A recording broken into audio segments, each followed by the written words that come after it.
Hi, I'm so glad you've joined us today for Your Story, His Glory. We get to speak with Charlie Scalf, and we're thrilled to hear about his story, how God has brought him through lots of trials and into the family of God. Thank you, Charlie, for coming and being willing to share your story and give us your testimony of how you came to know the Lord. My pleasure. If you would like to give a better introduction of yourself, you're welcome to do that. If you'd like to tell us a little bit more before you jump into your life story. Certainly. I am the Associate Pastor of Worship and Discipleship, for whatever that's worth. I've been here for a little over 10 years. And throughout my testimony, I'll probably trace sort of how I ended up back at Heritage 10 years ago. But yeah, I am married to Angela, and we've been married for 21 years. We have 4 beautiful biological children, 11, 12, 15, and 17. And we currently have 3 foster children.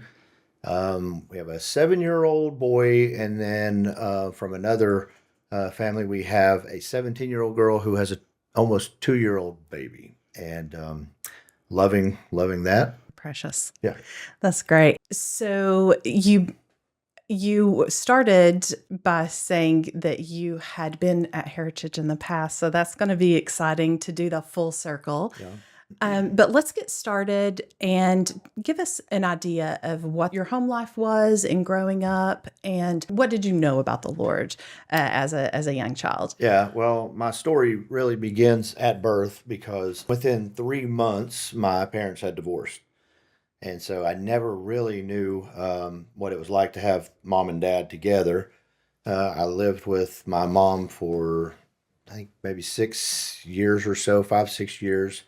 And then my dad got full custody. And so my dad raised me and my sister Holly. She was a year and a half older than I was. He, as a single dad, did his best. He worked hard to make sure he provided for us. But of course, a working single dad left the kids kind of on their own a lot. So it was basically me and my sister together. We did not have a lot of experience with church or Christianity. There was some times when we were taken to church by, family or friends or something here and there.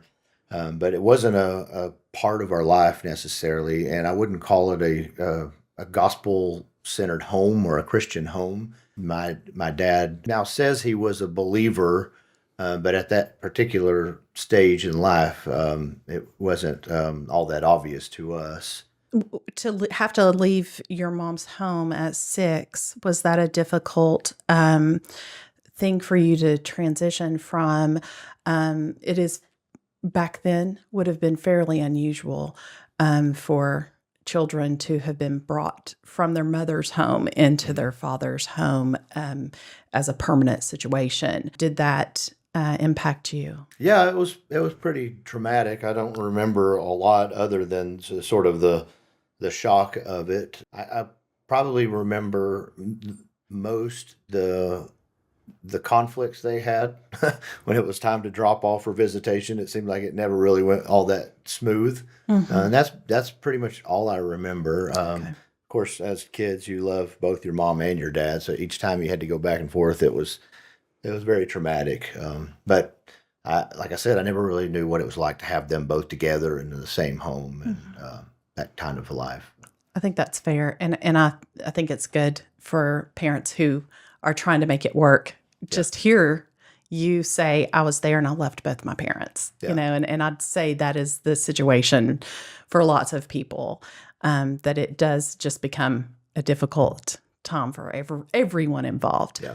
And if divorce is avoidable, it's definitely would be the best situation. So as you got a little older and you're become more mature and recognize that you are a teenager, enjoying life, and can you let us know a little bit more about what happened as you got older? Yeah, there was a kind of a pivotal moment in maybe late middle school years. My dad took a job working in Knoxville, and it was a career choice at the time that he thought was best in terms of being able to provide for us. He didn't choose to move us there. He left my sister and I here, and he went there and he spent the week. And he would leave on a Monday morning and get home on a Friday evening. And Wow. while he was gone, he was hiring live-in babysitters, Wow. and some of them were good and did their job. Some of them were college kids who weren't very responsible. My sister had a boyfriend that she was obsessed with and was hanging out with him and his family almost 24/7. And some of the babysitters would kind of leave on Monday and show back up early Friday before my dad got back. So there was a period of time there where I was essentially on my own. Yeah. And that's probably where I really started, I don't know, pursuit of everything wrong, if you will. Yeah. A little bit rebellious, but having that freedom at that age wasn't a good thing. And on top of that, my friend selection was not very good. I was part of the wrong crowd. I wouldn't say that I was hanging out with the wrong crowd. I was the wrong crowd. And so I got introduced to drugs at a very early age, not just through friends, but also through close relative that wasn't a very good influence to have around. So even before I finished middle school, I had already been introduced to Wow. marijuana, alcohol. Wow. Yeah. That is such a unique situation where you basically had the run of the house, right? So you could be like, "Hey, come over. We're having a party this week." Yeah, All week. there were times when I did whatever I wanted to do, and of course there were also, like I said, times when some of the sitters were actually responsible and and were there.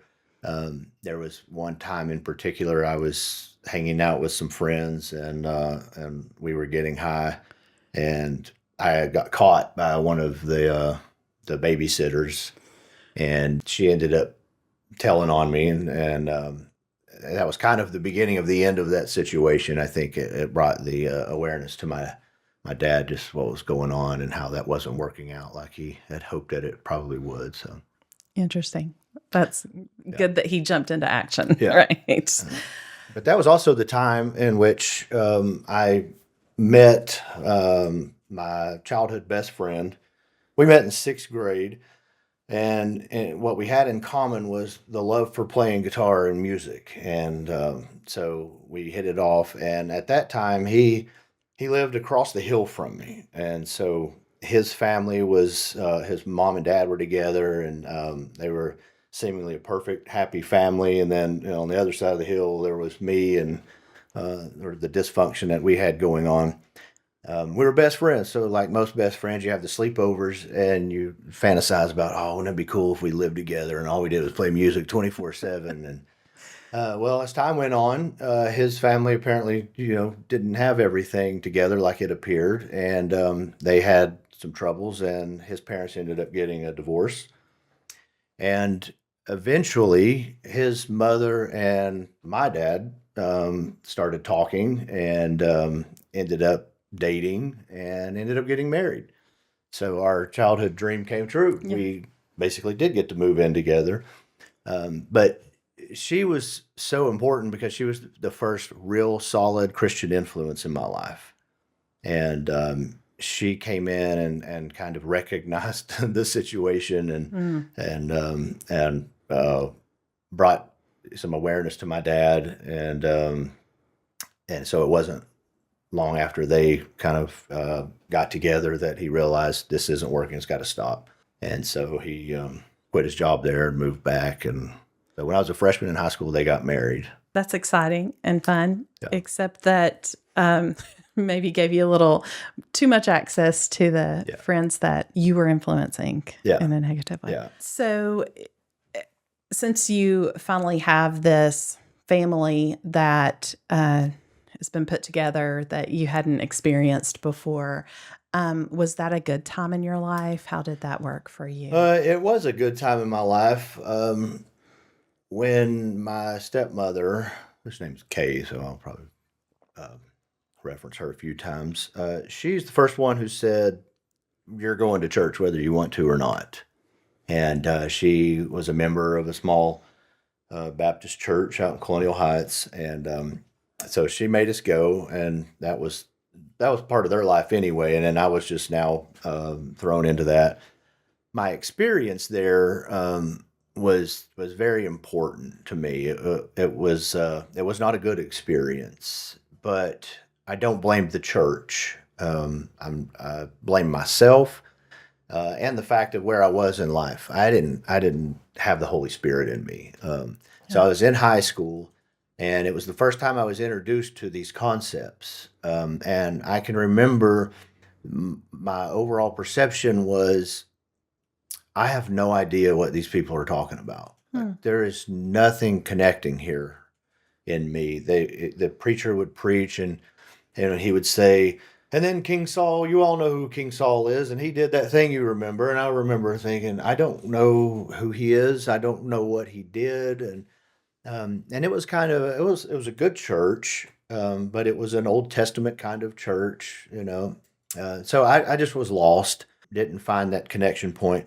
And then one time attending their vacation Bible school, I remember we were sitting around doing crafts, and I had on an Ozzy Osbourne shirt, and I had long hair, and that's who I was at that time. I Yeah. was already into rock and roll.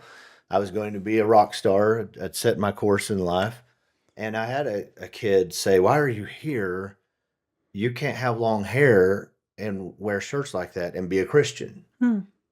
And at that moment, I thought to myself, wow, this is sort of a crossroads. I've got to choose between having long hair and wearing a t shirt and whether I want to participate in this religion of Christianity.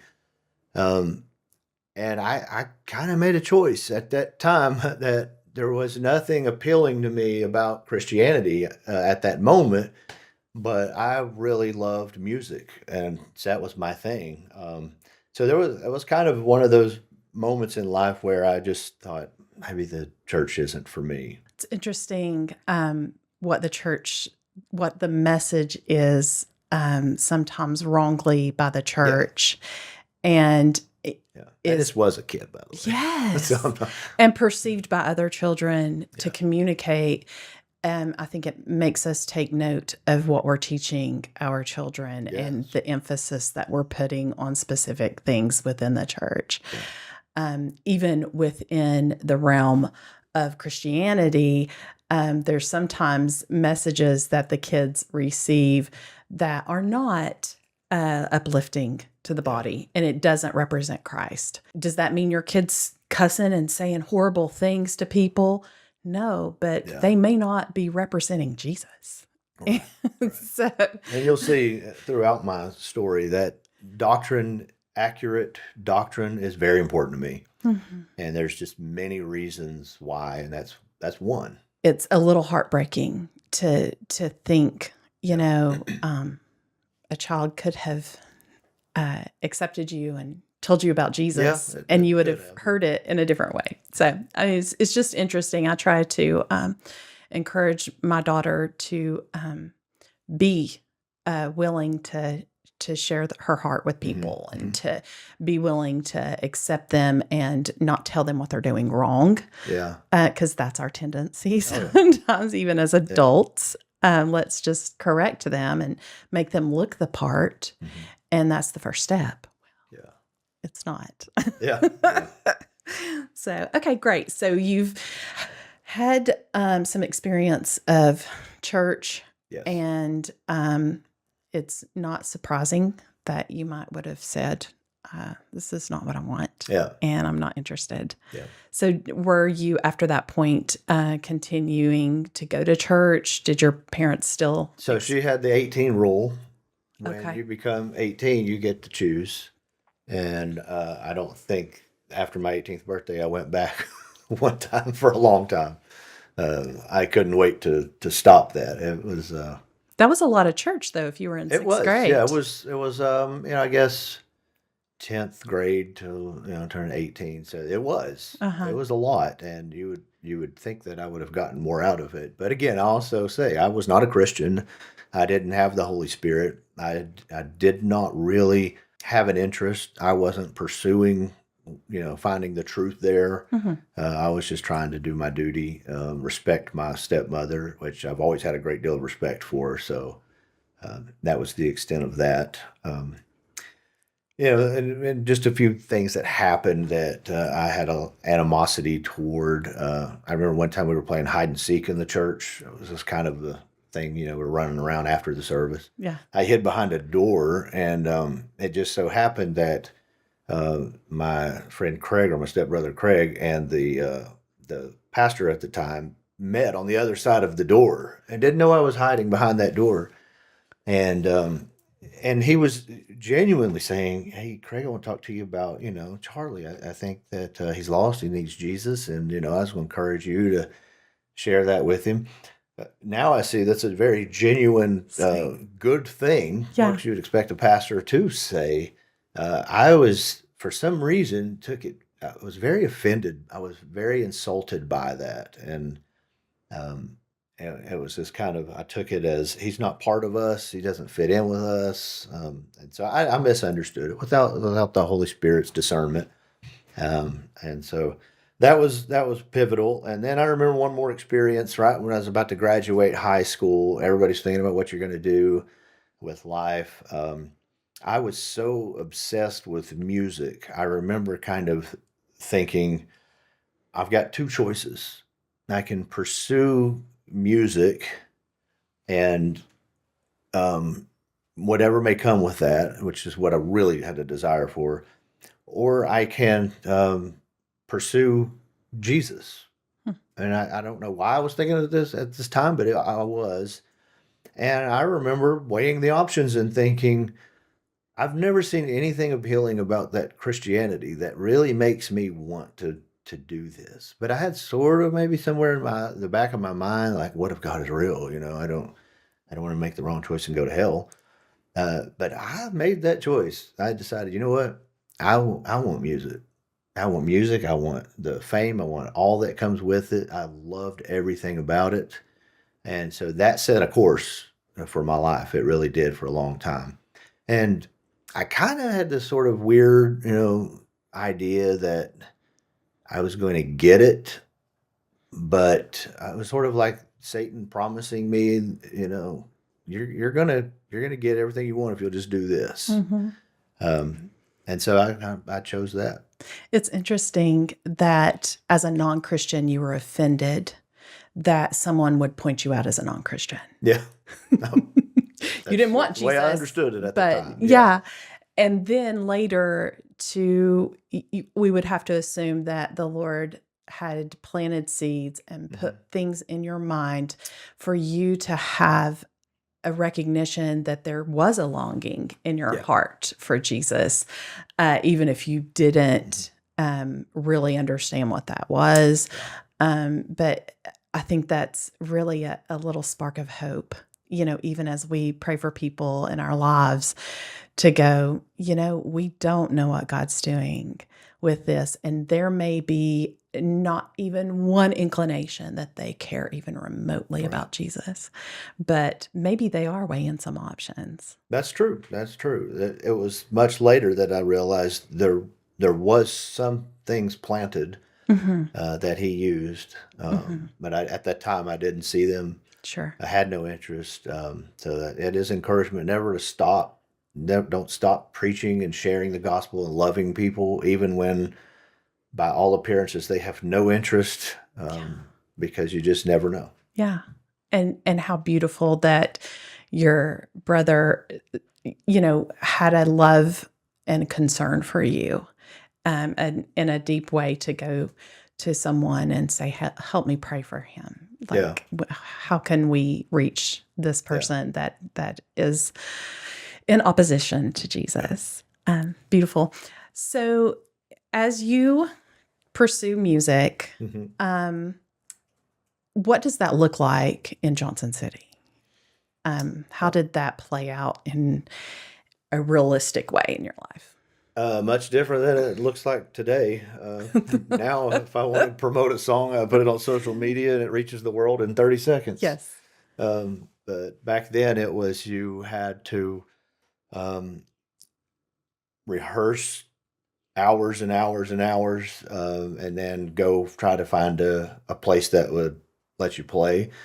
Um, we struggled at first because so it was me and my stepbrother who was in the band, and then also his brother, my other stepbrother, played drums. So we had three brothers and then another bandmate, and we had to go try to find gigs, and none of us were even over 18 when we started. We were able to kind of work out a deal where we could play in clubs as long as we had a parent present. We had to do sound checks while they were closed, and we had to leave. And then we could walk in, play our set, and then we had to leave. Wow. So we did that for a while. And that wasn't really a terrible experience. I know it sounds bad to have, 14, 15-year-olds playing in clubs, but my dad was very involved. He was very supportive of our music. So he and my stepmom were going and making sure that we were following the rules and all this. That really wasn't when my life fell apart, really, and then I got really into the wrong stuff. It was after that, once we became 18 and didn't need their guidance anymore. We were playing shows and having the after parties and all of that stuff. And that was, the pursuit. That's kind of the choice I made. Is what I wanted to pursue. The thing about that is I wasn't told what all would come with that pursuit. I was just told, yeah, I'll give you the popularity and the all the fun things that come with playing music. But eventually, drugs did make their way in. I'd already been exposed and had experience with drugs, so that wasn't that big of a deal to me. But as many people say, it leads to harder drugs once you've been exposed early. And so eventually, yeah, I did. I ended up getting into heroin and needle drugs. And When you say eventually, what kind of started that? Was it alcohol and marijuana again, pills? Like what began your pursuit of that again? yeah, for me, it wasn't really a process of drug types. It was just from the very beginning, I had this urge to do extreme things. I've just had this innate uh, appetite for doing wrong, just pursuing that ultimate high, whether it was in drugs or through promiscuous behavior and bad relationships with girls. I was always looking for the next big thing. So I progressed through the drugs, all kinds of girlfriends and experiences with girls that were unhealthy. And this all happened in small town Johnson City, right? Or did Yes. you all go to bigger cities No, and we did experience? some regional traveling, but for the most part, it wasn't that big of we weren't that successful as a music group. We were still very local. Yeah. Okay. I asked that because that is not the perception of most people for a Yeah. small town, band. Yeah. You just think, well, that's not going to happen till you get to Hollywood, or Yeah. you make it to the big grand stage. That's when rock star life starts. Yeah, no, it starts on a small scale, and honestly, that was good enough for us. We all had the dream of being the worldwide famous and all that, but we were pretty happy just in the little world we lived in. We had fans and we Sure. had fun, and so To be in high school and have fans, I yeah, mean, that's pretty significant yeah, for it sure. was it was fun. Great. So the fun led to a rough road. And how how old were you whenever you recognized that this was a life that maybe was not sustainable?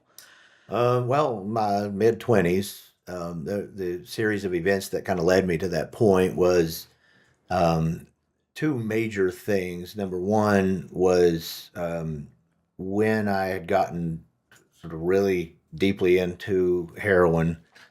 We had a friend of the band, 19-year-old named Chris. Innocent kid, great kid, loved music, loved the band, loved skateboarding, just always there.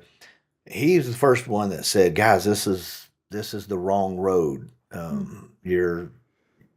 We see people die from this, and this is bad." And he begged us to quit, and at one point finally said, I'm not going to hang around anymore. I can't do this." And we loved him, respected him, but it was kind of dismissed him really. And I didn't see him there for a little while, and then he kind of came back into the picture. And one weekend, someone had told us, like, "Hey, I heard Chris was actually over at so and so's house, and that he was using."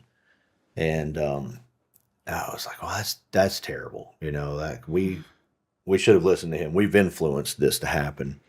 That same weekend, I was actually driving by that house and thought I should probably go over there and get him. Just say this is stupid. But then I was like, well, who are you to say that? You're still strung out. That night, I got a phone call. I don't know, 4 or 5 in the morning, that he had OD'd, Wow. and that was a pretty significant event. Wow. That was life changing. That's the first time I started realizing where this was headed. The problem was I was too hooked to Right. do anything about it. Right. So that set me on a course of realizing that I've got to stop. That this is the problem was I couldn't. And the contradictions there, Yeah, where you go, this is something I can handle, but yeah, that's bad for him. yeah. And that made me aware of the fact that I couldn't. I wasn't handling it either. Hmm. My only option at the time was um, I was very good at being a drug addict, and that I hit it well. And not everybody could see it, obviously, but I knew it was there, and but I couldn't do anything about it. My only option was to confess and tell everybody that, and I felt like that was just a declaration that I'm a loser and I ruined my life, and I had too much pride to do that. Um, Can I pause you for yeah, one go second? ahead. So, I mean, I don't know a whole lot about drugs, but I do know they're expensive. Hmm. So, how at a young age were you able to pay for heroin That's and that's where the all the things? that's where the small town rock star came in. When you are the leader of the band, you get a lot of that. You got a lot of that for free. Okay. Um, and then also there were times where I'll say I was selling. Um, Sometimes you sell to support a habit. Sure. Your Okay. profit is just paid in drugs. So So you find a way to make that you happen, you find a way.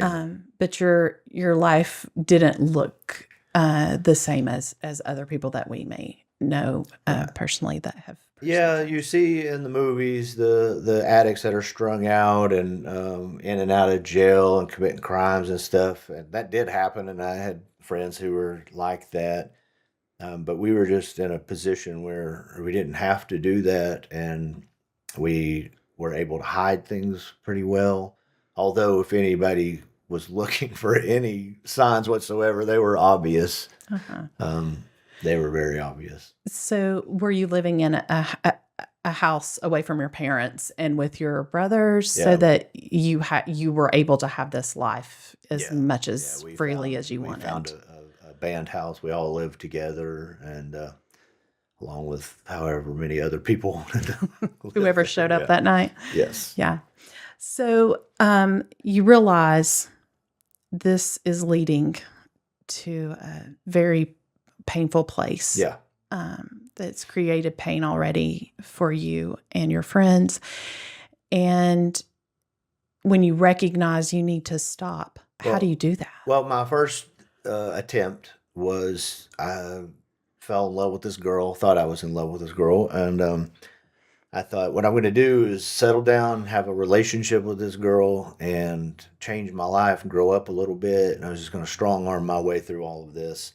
So we ended up moving in together against my parents' wishes. Uh, I was thinking if I could create some sort of sense of normalcy in my life, that it would all get better. Mhm. But I wasn't able to quit. I would go clean for a little while and then relapse, and it was just back and forth, back and forth.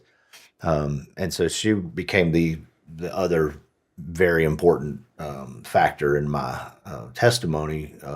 She ended up having another relationship with a very close friend of mine at the time that I was unaware of, and then I found out about it, and it was devastating. As I had built my whole life around this relationship. Now we were living together, and I had actually attempted to buy my first home that we were going to live happily ever after in, and I just bought it and started remodeling it when all this happened. And so that relationship brought me to an ultimate low. The idea that I could not quit these drugs brought me to an ultimate low.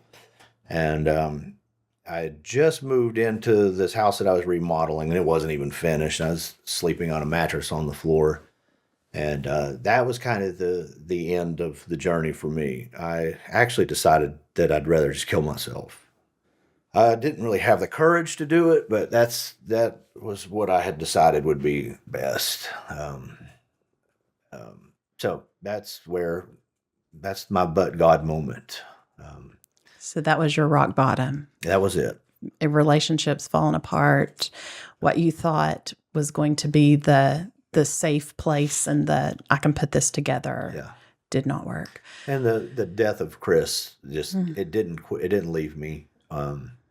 It haunted me, and I don't even know how to describe the weight of guilt I had on that. So I'm sure that is some serious pain that people who have ever contemplated suicide can totally understand. Yeah. I know that weight that you're carrying of pain,